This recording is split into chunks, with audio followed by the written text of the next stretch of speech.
You are not losing clients because you're a bad coach. You are losing clients because nobody has actually shown you how to coach. Your level 2 qualification didn't teach you a single thing about how to guide somebody through the day-to-day process of change. I don't doubt for 1 minute that if you're watching this, you've probably gone out and developed your skills in training and nutrition. You've probably done multiple different educational courses, trying to deepen your knowledge as a coach. But what is the point in knowing any of that if you don't know how to get your clients to apply it? Transformational results don't come from the most perfect plan.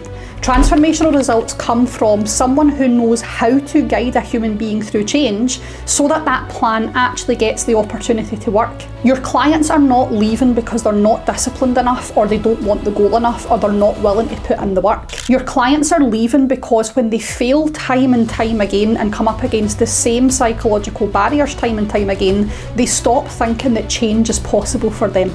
If you are not equipped and skilled enough to be able to coach them through these psychological barriers to break through into action, they're going to continue to leave prematurely. So today, I am going to break down how to actually coach and challenge your clients effectively, okay?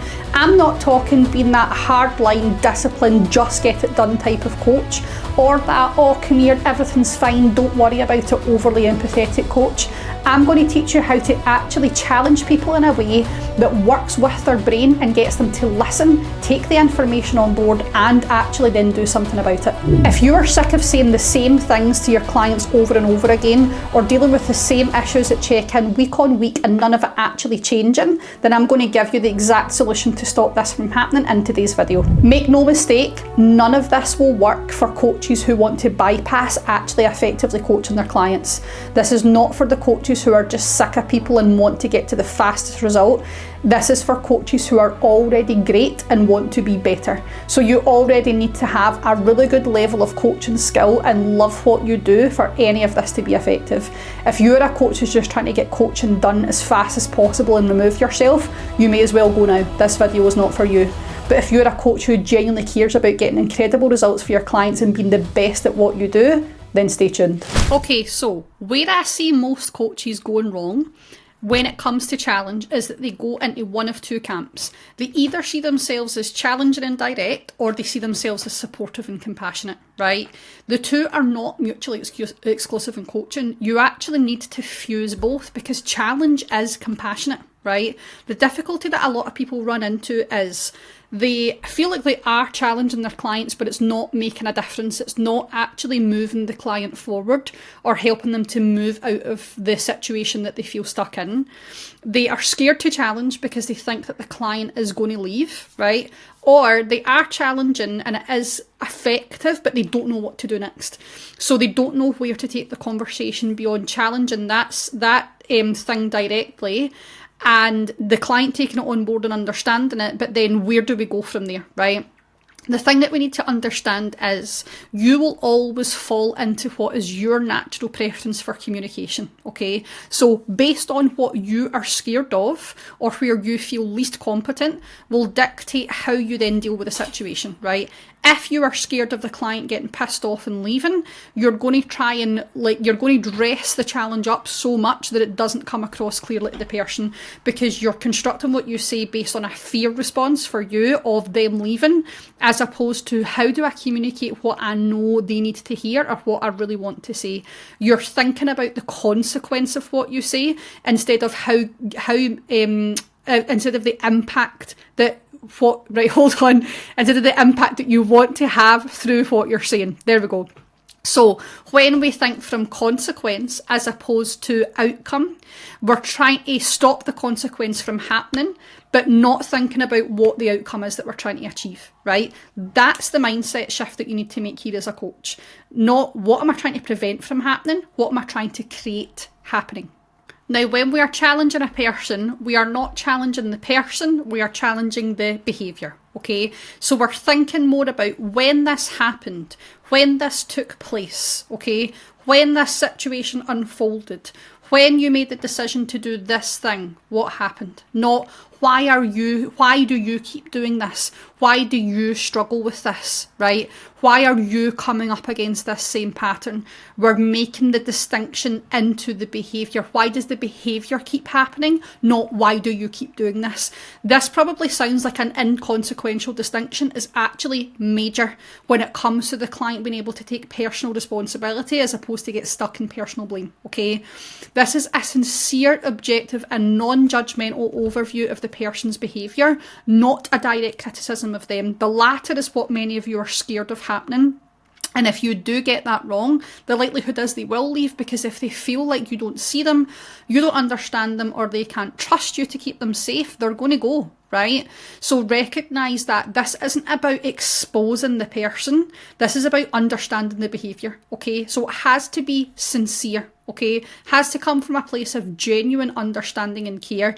If you are struggling to access genuine understanding and care as a coach, you have deeper work that you need to do in yourself, because we really have to see our clients' potential far beyond where they are limiting it. If you have placed a ceiling on them, they are never going to break past what you think they're capable of, okay? So you have to sincerely see and understand your client's full potential. Objective means looking at the facts and not the feelings. Many coaches challenge from their own personal frustrations in the situation, as opposed to taking an objective stance on factually what is going on here. And non-judgmental is the most important part. You will judge your clients. We all judge everybody. The difference is we cannot coach through the judgments that we see.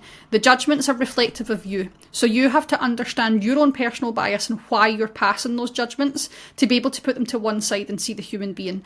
If you coach through your judgments, this will not work, and it will cause people to leave prematurely, okay? We always lead with empathy, respect and curiosity, okay? Stand in their shoes, respect them as a whole and resourceful human being, and be curious about what's going on here. Instead of trying to get to the root of the problem, be curious about what is actually going on here and what might exist here that neither of us have been able to see already. If you go in from a place of curiosity, you cannot fail, because we're simply there with the intention to understand. So this might sound like phrasing along the lines of, I'm noticing a pattern that, okay, help me understand why. What might be another interpretation of this? If they come to you and say, I just don't understand why I keep failing, right? I know what I need to do, I just can't seem to do it. How else can we interpret this from what you currently understand it, right? Strip apart every thought, every belief, right? That is your job. What else might be happening here that we can't see, right? What else is going on underneath this that we're discrediting, right? What else is happening in your life that we're not factoring in to what's going on here? Right? The person continuously is turning to emotional eating, for example, and they have no other creative outlets or any sources of fun or joy. Of course they're going to food, right? We have to consider this person in the whole, okay? What's the cost of continuing this way? So if we know that this will continue to happen, guaranteed, what's the cost of that? Can we live with that? If no, let's focus and change. If yes, for how long?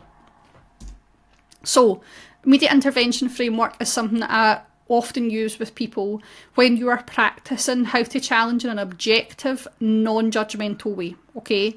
The reason that this works is because this is exactly how we focus on the behaviour and not the person, okay? So I am noticing that non-emotional statement of fact, focused on behaviour, not opinion, okay?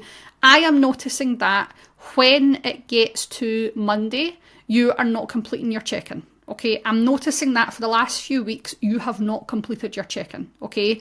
What you're not saying here is, I've noticed that you've started avoiding checking in, right? Listen to the distinction in that difference, okay? Avoiding is you're behaving in an avoidant way, right? The first one is you factually, objectively have not completed your check-in for 3 weeks, right? The first one is a non-emotional statement of fact. The second is a judgment, right? Something as simple as that makes a huge difference in how it is received by the client, okay? Then we want to lay out our concern, right? This can be two different futures. My concern is that if this continues to happen, I'm not going to have a good understanding of what's going on for you and therefore not able to coach you effectively, okay? If this keeps happening, here's what might happen. If we're able to change this, here's what might happen, right? So if we were able to change this, if this was working better for you, what would that look like, right?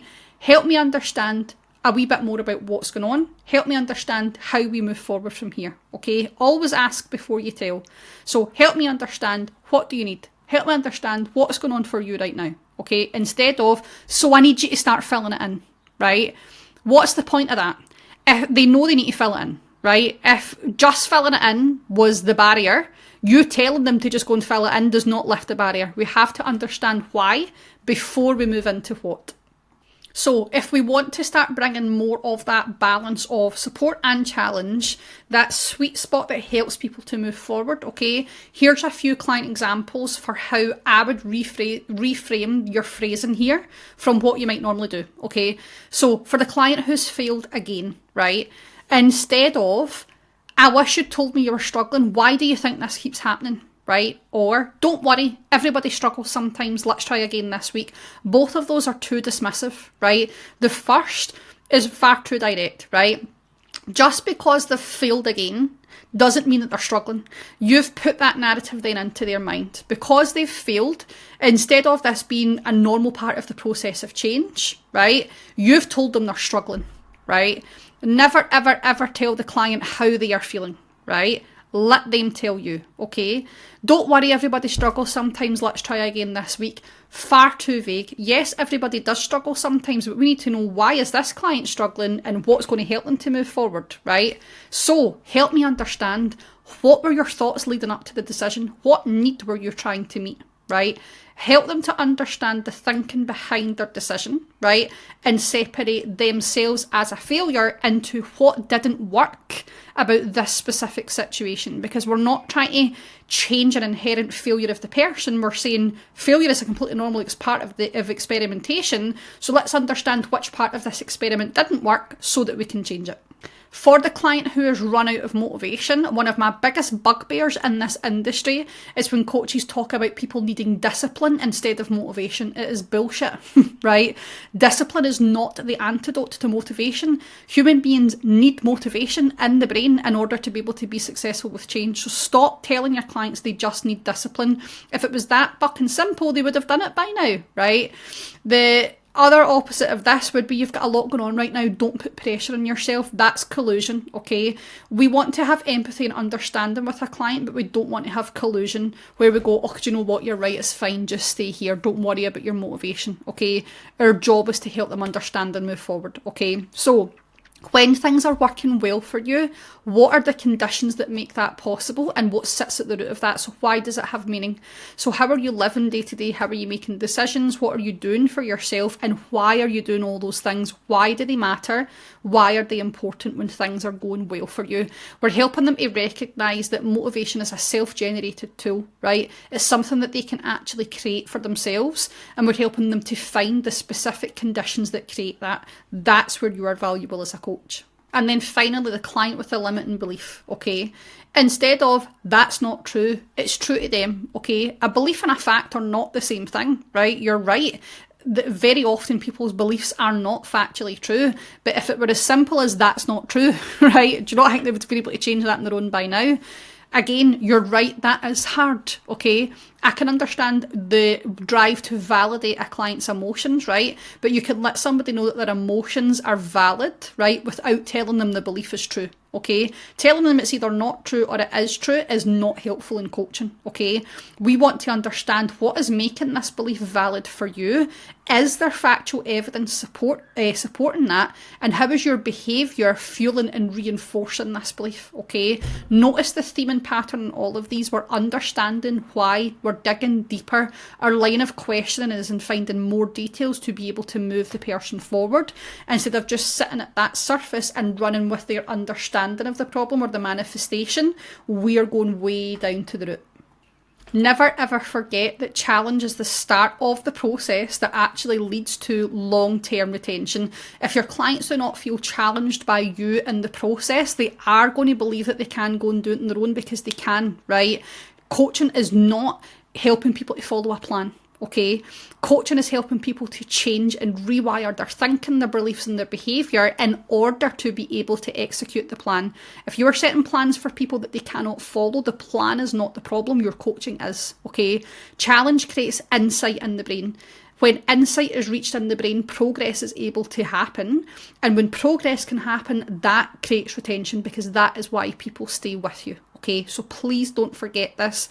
Challenge is not an optional thing. It is coaching. I really hope this session has been useful and given you some more insight into how to challenge effectively, so that your clients can get more consistent transformational results. If you've got any questions on any of this, or you just want to have a chat, drop me a DM on Instagram at coach.with.jen, and I will be more than happy to help. See you in the next one.